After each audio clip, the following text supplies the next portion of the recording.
Mga bagay na unti-unting sumisira sa relasyon mo sa Diyos. Una, pag-iwas sa pananalangin.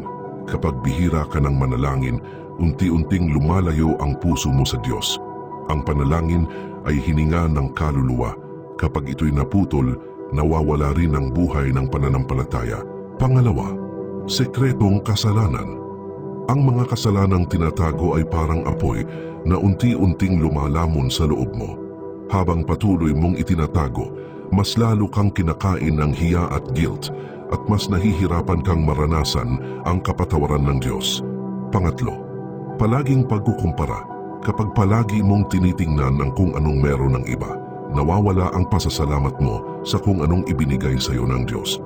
Sa halip na mapuno ng kapayapaan, napapalitan ito ng inggit at kawalang kasiyahan.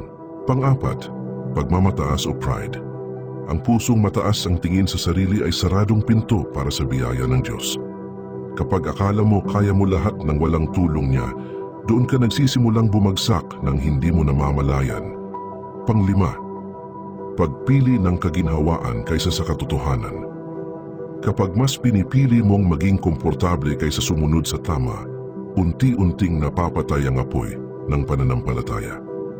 Ang tunay na pagsunod kay Kristo ay madalas hindi madali, pero laging may gantimpalang kapayapaan. Pang-anim, pagpapabaya sa salita ng Diyos. Ang Biblia ay ilaw sa dilim at gabay sa bawat hakbang. Kapag napabayaan mong basahin at pagnilayan ito, madali kang maligaw ng mundo at mawala ng direksyon sa buhay. Pang-pito, hindi pagpapatawad. Ang pusong puno ng galit ay hindi mapapasukan ng presensya ng Diyos.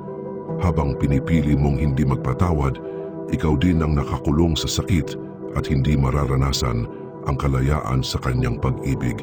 Pang-walo, mas pagtitiwala sa damdamin kaysa sa pananampalataya. Ang damdamin ay pabago-bago, pero ang Diyos ay hindi.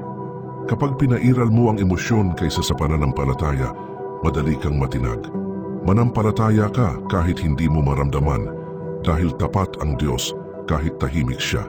Pang-siyam, pagmamahal sa mundo higit sa Diyos. Kapag mas abala ka sa paghabol sa tagumpay, pera at kasiyahan kaysa sa presensya ng Diyos, unti-unti mong napapalitan ang sentro ng iyong puso. Tandaan, walang bagay sa mundong ito ang makapupuno sa puwang na para lamang sa Kanya. Pang-sampu, katamaran sa espiritual na buhay.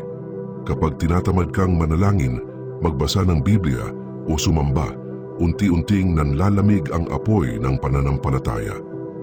Tulad ng apoy na kailangang painitin, ang puso